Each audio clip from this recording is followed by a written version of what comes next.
Labour ക്യാമ്പിലെ തീപിടുത്തത്തിന് പിന്നാലെ നടപടിയുമായി കുവൈറ്റ്. ലേബർ ക്യാമ്പുകളിൽ തൊഴിലാളികളെ തിങ്ങിപ്പാർപ്പിക്കുന്നവർക്കെതിരെ നടപടിയെടുക്കും. തീപിടിച്ച കെട്ടിടം സ്ഥിതി ചെയ്യുന്ന അഹമ്മദി മുനിസിപ്പാലിറ്റിയിലെ 4 ജീവനക്കാരെ സസ്പെൻഡ് ചെയ്തു. ഗിരീഷ് ഒറ്റപ്പാലം കുവൈറ്റിൽ നിന്ന് കൂടുതൽ വിവരങ്ങളുമായി ചേരുന്നു. ഗിരീഷ്, എന്തൊക്കെയാണ് ഇപ്പോൾ അധികൃതർ എടുത്തിരിക്കുന്ന നടപടികൾ?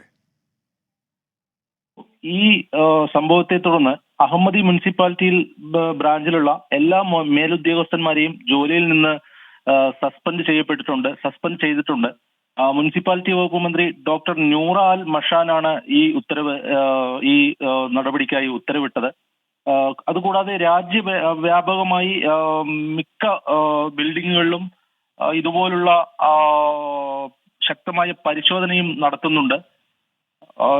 ഒരു കുവൈറ്റ് ജനത ഒന്നാകെ ഞെട്ടിയിരിക്കുന്ന, അല്ലെങ്കിൽ എന്താ പറയാ, ഒരു ഭീതിയിലായിരിക്കുന്ന ഒരു അവസ്ഥയിലാണ് ഇപ്പോഴുള്ളത്. വിവിധ കാറ്ററിംഗ് കമ്പനിയുമായി എല്ലാം ബന്ധപ്പെട്ടിട്ടുള്ള നിരവധി സ്ഥാപനങ്ങൾ പ്രവർത്തിക്കുന്നുണ്ട്. അവിടെയെല്ലാം ശക്തമായ രാജ്യവ്യാപകമായ പരിശോധനയ്ക്കാണ് മന്ത്രാലയം ഉത്തരവിട്ടിരിക്കുന്നത്. അതേസമയം NBTC-യുടെ 72 റൂമുകളുള്ള കെട്ടിടമാണ്. ഇതിൽ 3 പേർ വീതമാണ് ഒരു ഫ്ളാറ്റിൽ താമസിച്ചിരുന്നത്. ആ ഒരു കണക്ക് പരിശോധിക്കുമ്പോൾ 216 പേർക്ക് താമസിക്കാൻ കഴിയുന്ന ഒരു കെട്ടിടമാണ് ഇത്. അതേസമയം അതിൽ 196 പേരാണ് അതിൽ താമസിച്ചിരുന്നത്.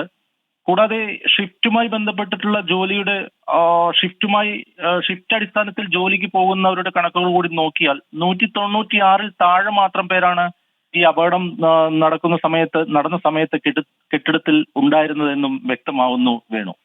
ഗിരീഷ്, ഇപ്പോൾ ഒരു മലയാളി കൂടി മരിച്ചതായി അറിയുന്നു. പത്തനംതിട്ട നിരണം സ്വദേശി മാത്യു തോമസ്. എന്താണ് വിവരങ്ങൾ? വേണു, മാത്യു തോമസിന്റെ തിരുവല്ല സ്വദേശി തോമസ് ഉമ്മൻ എന്നുള്ളൊരു വിവരമാണ് നമുക്കിപ്പോൾ ലഭിച്ചിരിക്കുന്നത്. മാത്യു തോമസിന്റെ വിവരം ഒന്നുകൂടി പരിശോധിക്കേണ്ടതുണ്ട്. അടുത്ത മിനിറ്റിൽ തന്നെ അതുമായി ബന്ധപ്പെട്ട വിവരങ്ങൾ നമുക്ക് ലഭ്യമാവും. വേണു. ശരി, ഗിരീഷ് ഒറ്റപ്പാലമാണ് കുവൈറ്റിൽ നിന്ന് പുതിയ വിവരങ്ങളുമായി ചേർന്നത്.